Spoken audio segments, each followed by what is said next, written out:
اس سلسلے گفتگو کو آگے بڑھاتے ہوئے ہم اس بات کی طرف آئیں گے، اور اس بات پر مذاکرے میں یہ بات آنا بہت زیادہ ضروری ہے کہ تاریخ کے اندر جو شہادتیں ہیں وہ بہت زیادہ ہیں، لیکن ایک خاص اعتبار سے کسی ایک کی شہادت، چونکہ حضرت حسین رضی اللہ تعالیٰ عنہ کی جو شہادت ہوئی واقعتاً وہ اہل بیت اطہار اور حضور صلی اللہ علیہ وسلم کے نواسے اور کافی عالی نسبتیں ان کے ساتھ تھیں، جس کی وجہ سے ان کا تذکرہ ہوتے رہتا ہے۔ لیکن ہر جگہ پر جو شہادت ہوئی ہے اس کے کچھ اسباب ہوئے ہیں جن کی وجہ سے وہ شہادتیں واقع ہوئی ہیں۔ حضرت حمزہ رضی اللہ تعالیٰ عنہ کی شہادت ہم دیکھیں، حضرت عمر رضی اللہ تعالیٰ عنہ کی شہادت دیکھیں، حضرت عثمان اور حضرت علی رضی اللہ عنہما کی شہادت دیکھیں، تمام کی جگہ پر۔ تو اس موقع پر حضرت حسین رضی اللہ تعالیٰ عنہ کی جو شہادت ہوئی ہے اس کے کیا اسباب بنے ہیں، کیا اسباب تھے جس کی وجہ سے نوبت یہاں تک پہنچی؟ اس سلسلے میں ہم لوگوں کو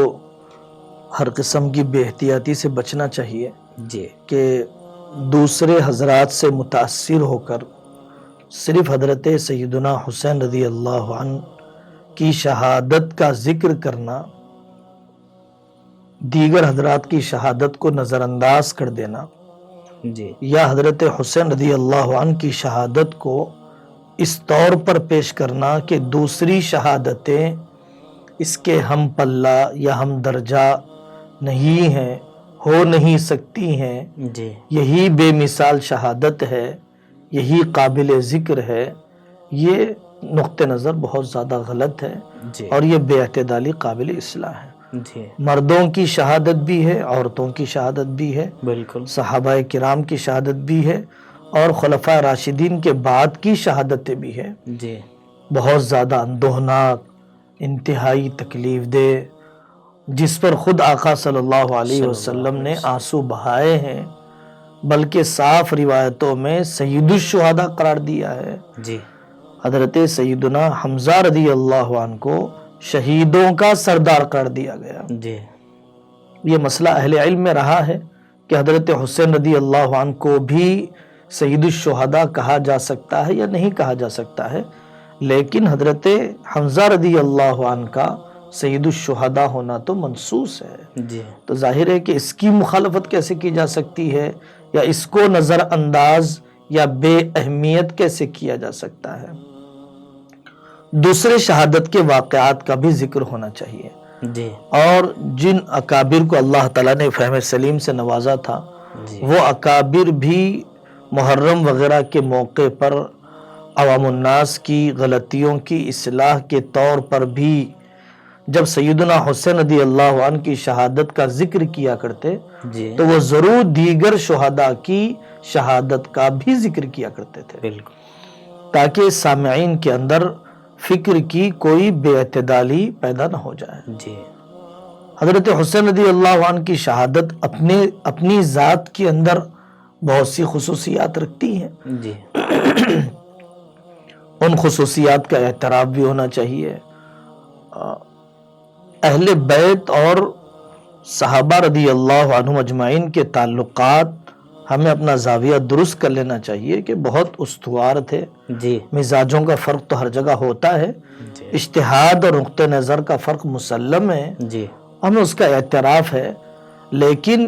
بحیثیت مسلمان اور بحیثیت صحابی اور بحیثیت اہل بیت جی ان حضرات کے تعلقات بہت استوار ہی نہیں خوشگوار تھے۔ بالکل اس سلسلے میں مولانا نور الحسن راشد صاحب کا مقالہ ہے، مجلہ جو حسامی کے اندر دارالعلوم حیدرآباد سے طبع ہوا ہے، جی عظمت صحابہ والا، جی جی اور اسی طریقے سے عربی زبان میں کافی کتابیں چھپ چکی ہیں،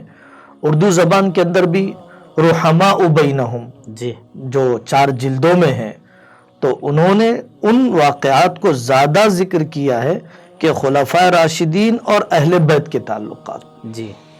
حضرت سیدنا حسین رضی اللہ عنہ کی شہادت کا واقعہ، چونکہ کوفہ والوں کے خطوط اتنے زیادہ آ چکے تھے، جی اسلامی سیاست کا ایک موضوع ہے جی کہ امیر کی امارت کب طے ہوگی۔ جی یزید کی امارت حضرت حسین رضی اللہ عنہ کی معلومات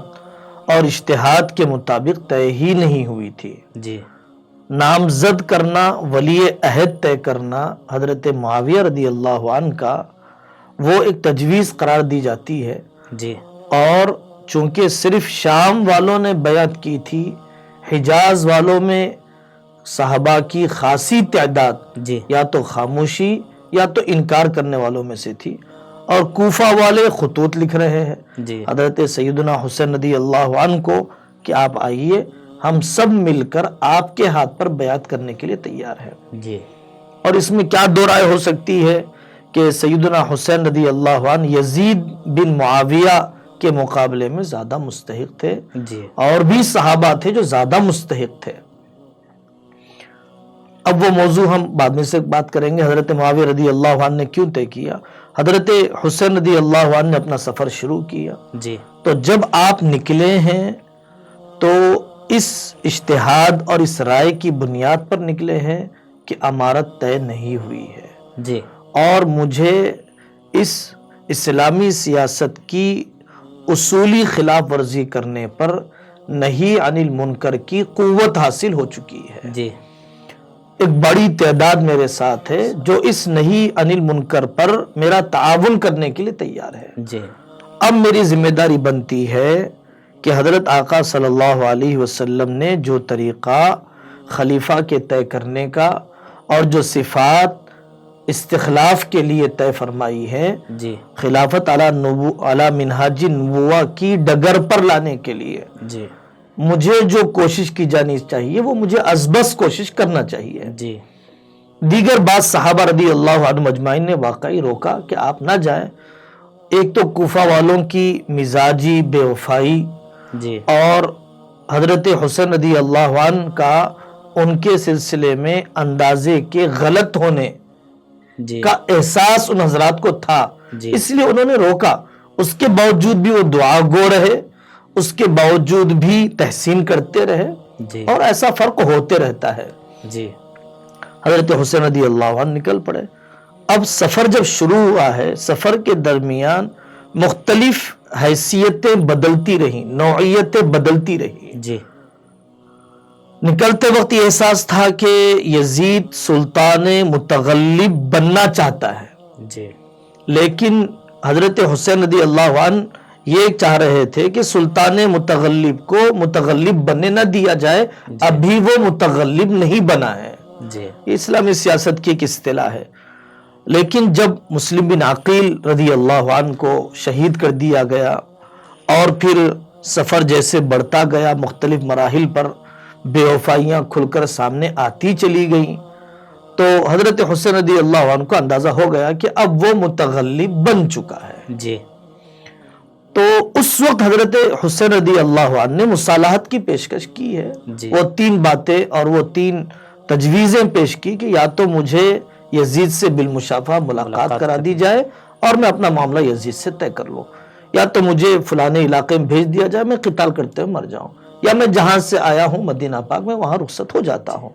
لیکن ابن زیاد نے، شمر جلجوشن نے، جو یزید کے حواری تھے، اس کے نامزد کیے ہوئے لوگ تھے، نمائندے تھے، ان لوگوں نے ہرگز نہیں سنی۔ غیر مشروط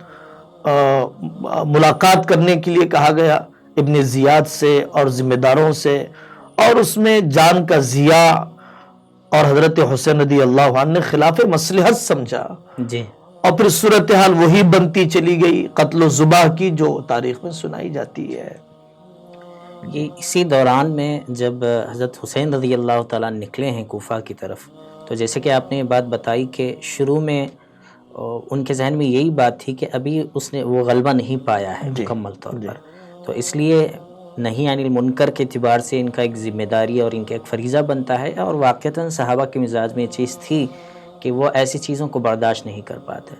یہی وجہ تھی کہ جب جا رہے ہیں اور راستے میں تو سفر کے درمیان میں کچھ سفر طے ہونے کے بعد ان کو اندازہ ہو گیا کہ اب اس نے غلبہ پا لیا ہے، اور اسی نزاکت کو سامنے رکھتے ہوئے حضرت حسین رضی اللہ تعالیٰ عنہ نے ساتھ والوں سے یہ کہہ دیا کہ آپ لوگ اگر جانا چاہیں واپس تو ہو سکتے ہیں، اس لیے کہ ہمارے ساتھ جو قافلہ ہے، چونکہ بعض لوگوں نے آ کر بھی یہ بات بتائی، چونکہ حضرت مسلم بن عقیل رضی اللہ تعالیٰ عنہ کی شہادت سے پہلے حضرت مسلم بن عقیل رضی اللہ تعالیٰ نے یہ کہلا بھیجا تھا یا اجازت چاہی تھی کہ حضرت حسین کو میرا پیغام پہنچا دیا جائے،